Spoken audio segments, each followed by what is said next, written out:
കേരളത്തിലെ ആദ്യ അറബി കല്യാണം ചരിത്രമാണ് ഈ പറയാൻ പോകുന്നത്. അതുകൊണ്ട് ക്ഷമയോടുകൂടി കാണണം. കണ്ടു കഴിഞ്ഞാലും ക്ഷമ ഉണ്ടായിരിക്കണം. ചുമരെഴുത്ത് ചാനലിന്റെ മറ്റൊരു റിയൽ ഹിസ്റ്ററിയിലേക്ക് സ്വാഗതം.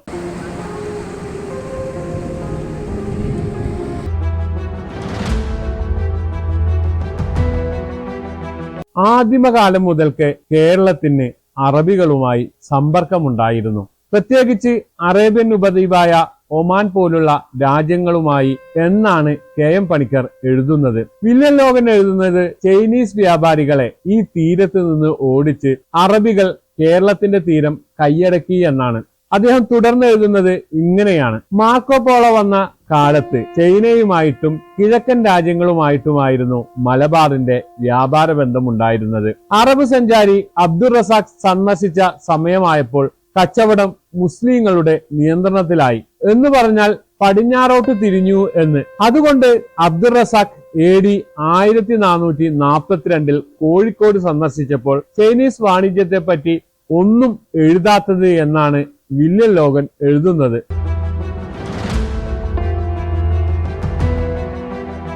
മുഹമ്മദ് നബി അറേബ്യയിൽ ഇസ്ലാം മത പ്രചരണം ആരംഭിക്കുന്നതിന്റെ എത്രയോ കാലം മുമ്പ് തന്നെ കേരളത്തിലേക്ക് അറബി വ്യാപാരികൾ ധാരാളമായി എത്തിച്ചേർന്നുകൊണ്ടിരുന്നു എന്നാണ് പണിക്കർ രേഖപ്പെടുത്തുന്നത്. എന്തായാലും പ്രവാചകകാലത്തിന് മുമ്പ് തന്നെ അറബികളുമായി കേരളത്തിന് വ്യാപാര ബന്ധങ്ങൾ, പ്രത്യേകിച്ച് കുരുമുളക് പോലുള്ള സാധനങ്ങളിൽ വ്യാപാര ബന്ധം ഉണ്ടായിരുന്നു. മുഹമ്മദ് നബിക്ക് മുമ്പ് ജീവിച്ചിരുന്ന അറബി കവികളിൽ പ്രധാനിയായ ഇമ്രുൽ ഖൈസ് തന്റെ ഒരു കവിതയിൽ മൈതാനത്ത് പരന്നുകിടക്കുന്ന മാനിന്റെ കാഷ്ടത്തെ കുരുമുളക് മണിയോടാണ് ഉപമിച്ചിരിക്കുന്നത്. കേരളത്തിൽ നിന്ന് മാത്രം ലഭിച്ചുകൊണ്ടിരിക്കുന്ന കുരുമുളകിന്റെ വീര്യത്തെയും ഗുണത്തെയും ഒക്കെ വാഴ്ത്തുന്നുണ്ട് ഈ കവി. എന്ന് പറഞ്ഞാൽ പ്രവാചകൻ മുഹമ്മദ് നബി ഇസ്ലാം മത പ്രചരണം അറേബ്യയിൽ തുടങ്ങുന്നതിന് എത്രയോ നൂറ്റാണ്ടുകൾക്ക് മുമ്പ് അറബികൾ കേരളത്തിലേക്ക് വന്നിരുന്നു. അവർ കച്ചവട ആവശ്യാർത്ഥം ഇവിടെ അധിവസിച്ചിരുന്നു.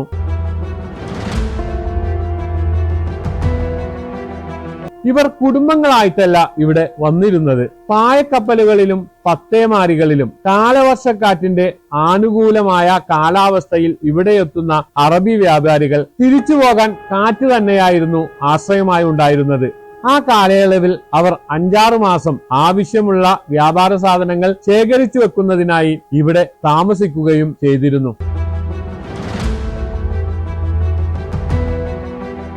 അക്കാലത്ത് നമ്മുടെ സ്ത്രീകളെ, കേരളത്തിലെ സ്ത്രീകളെ വിവാഹം ചെയ്തിരുന്നു എന്നാണ് ചരിത്രകാരൻ ഡോക്ടർ CK കരീം പറയുന്നത്. പിന്നീട് ആ ബന്ധത്തിൽ നിന്ന് ഒരു സങ്കര സൃഷ്ടി നടന്നു എന്ന് അദ്ദേഹം പറയുന്നു. സ്ത്രീ സംസർഗം ഇല്ലാത്ത 5-8 മാസം ഒഴിച്ചു നിൽക്കുക എന്നത് ഏതൊരു പുരുഷനെ സംബന്ധിച്ചോളം അറബികളെ സംബന്ധിച്ചോളവും ബുദ്ധിമുട്ടുള്ള കാര്യം തന്നെയായിരുന്നു. അങ്ങനെ വരുമ്പോൾ കേരളത്തിൽ നിന്ന് അവർ വിവാഹം കഴിച്ചിരുന്നു എന്നാണ് ചരിത്രകാരൻ ഡോക്ടർ CK കരീം അഭിപ്രായപ്പെടുന്നത്.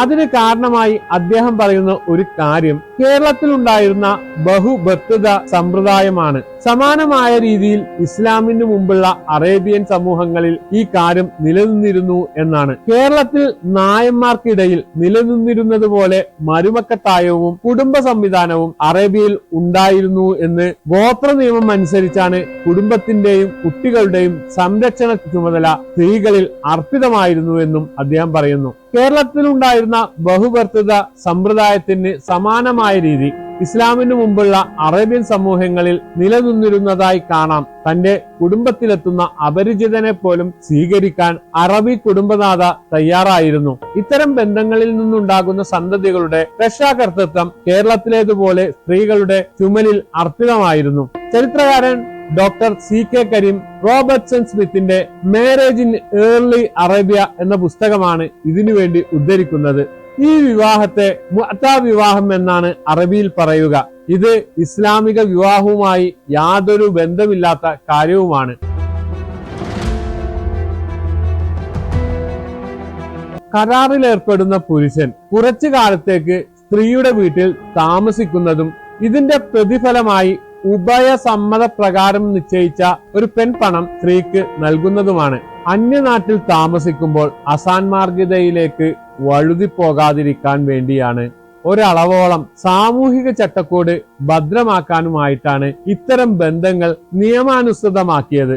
നമ്മുടെ നാട്ടിൽ നിലവിലുണ്ടായിരുന്ന സാമൂഹിക സംവിധാനം ഇത്തരം താൽക്കാലിക വിവാഹ ബന്ധങ്ങൾ നിലനിർത്തുന്നതിന് പറ്റും വിധമായിരുന്നു എന്ന് നമ്മൾ മനസ്സിലാക്കണം. നായർ, തീയർ, മുക്കുവർ എന്ന വിഭാഗങ്ങളുടെ സാമൂഹ്യ സ്ഥിതിയും സാൻമാർഗ നിലവാരവും അക്കാലത്ത് ഇത്തരം ബന്ധങ്ങൾക്ക് ഏറെ സഹായകമായിരുന്നു എന്ന് പറയേണ്ടതില്ലല്ലോ. ഇതിന് സിലോണിൽ ബിനാ വിവാഹം എന്നാണ് വിളിച്ചു പോരുന്നത്. അങ്ങനെ മലബാറിലും സിലോണിലും അറബികളുമായുള്ള താൽക്കാലിക വിവാഹബന്ധത്തിന്റെ ഫലമായി പിന്നീട് ഒരു പുതിയ സങ്കര വിഭാഗം വളർന്നു. അതാണ് മാപ്പിളമാർ. റോബർട്ട്സൺ സ്മിത്ത് ഇതിനെ വിശദീകരിക്കുന്നത് ഇപ്രകാരമാണ്. ഇത്തരം അറബി കല്യാണങ്ങൾക്ക് 3 കാര്യങ്ങളാണ് അദ്ദേഹം പറയുന്ന പ്രത്യേകത. 1, സ്ത്രീകൾക്ക് ഭർത്താവിനെ തിരഞ്ഞെടുക്കാനുള്ള അധികാരം. 2, തന്റെ വീട്ടിൽ മാത്രം അയാളെ സ്വീകരിക്കുന്നതിനും. 3, തനിക്ക് വേണ്ട എന്ന് തോന്നുന്ന സന്ദർഭത്തിൽ ഉപേക്ഷിക്കാനുമുള്ള അവകാശം, സ്വാതന്ത്ര്യം. പിന്നീട് സ്ത്രീകൾ പുരുഷന്മാരോടൊപ്പം പുരുഷന്മാരുടെ വീട്ടിൽ പോയി താമസിക്കുന്ന ഒരു രീതി ഉണ്ടായി. അതിനെ ബാൽ എന്നാണ് പേരിട്ട് വിളിക്കുന്നത്.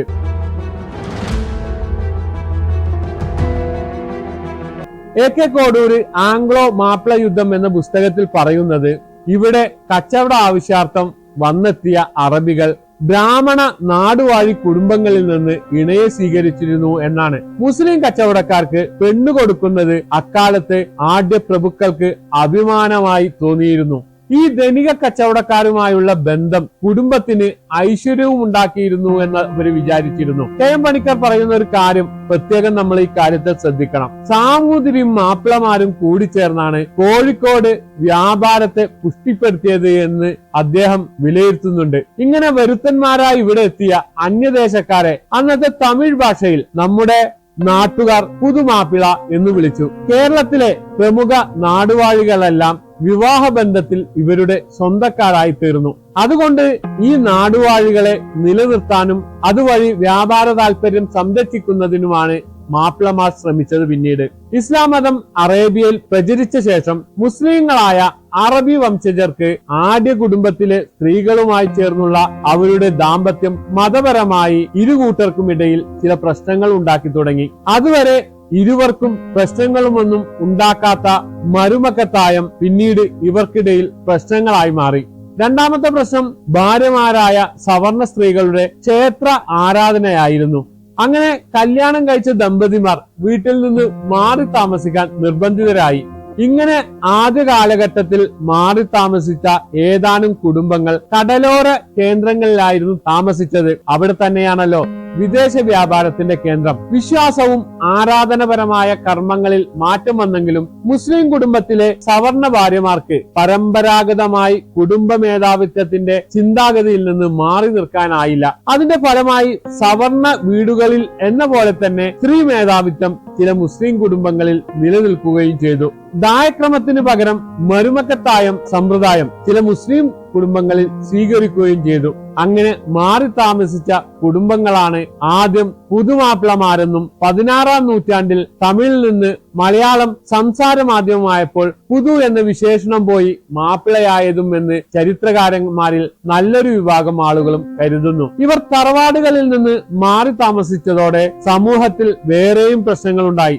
താമസം മാറുന്നതിനു മുമ്പ് തറവാടുകളിൽ കടുത്ത ജാതീയ ആചാരങ്ങൾ പാലിച്ചിരുന്നുവെങ്കിലും മാറി താമസിച്ചപ്പോൾ സാമൂഹിക ബന്ധങ്ങളിൽ ഭർത്താക്കന്മാരുടെ സംസ്കാരം അംഗീകരിക്കേണ്ടി വന്നതിനാൽ അയിത്തം, തീണ്ടൽ, തൊടിയിൽ തുടങ്ങിയ ആചാരങ്ങൾ ഒന്നുമില്ലായിരുന്നില്ല.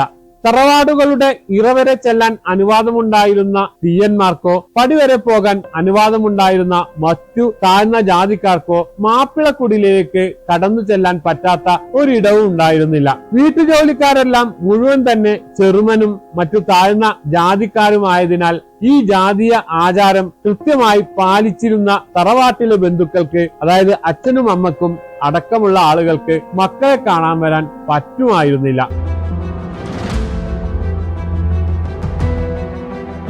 16-ാം നൂറ്റാണ്ടിൽ പറങ്കിപ്പട കേരളത്തിൽ സ്വൈരവിഹാരത്തെ താറുമാറാക്കി സമുദ്രത്തിന്റെ ആധിപത്യം ഉണ്ടാക്കുന്നതുവരെ ഈ രൂപത്തിലുള്ള അറബി കല്യാണങ്ങൾ നിലനിന്നിരുന്നു. ഇസ്ലാമിന് മുമ്പും ശേഷവും എന്ന രൂപത്തിൽ ആ കല്യാണങ്ങളെ നമുക്ക് വേർതിരിച്ചെടുക്കാവുന്നതാണ്. ഇസ്ലാം വരുന്നതിന് മുമ്പ് തന്നെ മാപ്പിള സമൂഹം രൂപപ്പെട്ടു എന്നാണ് ചരിത്രകാരൻ ഡോക്ടർ CK കരീം അഭിപ്രായപ്പെടുന്നത്. അങ്ങനെ വ്യാപാര കുത്തക തകർന്ന ശേഷം പിന്നീട് അറബ് വിവാഹങ്ങളൊന്നും നടന്നിട്ടില്ല. കാരണം പോർച്ചുഗീസുകാർക്ക് ശേഷം ലണ്ടക്കാരും ഇംഗ്ലീഷുകാരുമായിരുന്നു തുറമുഖ വ്യാപാരത്തിന്റെ അധിപന്മാർ. പിന്നീട് നമ്മൾ ഇന്ന് കേൾക്കുന്ന അറേബ്യൻ കല്യാണങ്ങൾ നമ്മുടെ നാട്ടിലെ ഗൾഫ് കുടിയേറ്റങ്ങൾക്ക് ശേഷമാണ് ഉണ്ടായത്. അതും വളരെ ചെറിയ രൂപത്തിൽ മാത്രമാണ് അത്തരം കല്യാണങ്ങൾ സംഭവിച്ചിട്ടുള്ളൂ. പക്ഷെ പ്രചരണങ്ങളിൽ വലുതായി അത് മാറി എന്നതാണ് യാഥാർത്ഥ്യം. അതിനാൽ കേരളത്തിലെ ആദ്യത്തെ അറബി കല്യാണം അറബിയിലെ ഖുറൈശി തറവാട്ടിലെ ഏതോ ഒരു അറബിയും കേരളത്തിലെ അറക്കൽ ബീവിയും തമ്മിലല്ല. പകരം ആദ്യത്തെ അറബി കല്യാണം കേരളത്തിലെ ഏതോ നായർ ആദ്യ തറവാട്ടിലെ സ്ത്രീ ആയിട്ടായിരിക്കും എന്നാണ് ചരിത്രം പഠിച്ചാൽ നമുക്ക് മനസ്സിലാവുക. നന്ദി, നമസ്കാരം. ഇനി മറ്റൊരു എപ്പിസോഡുമായി പിന്നീട് ഒരിക്കൽ വരാം.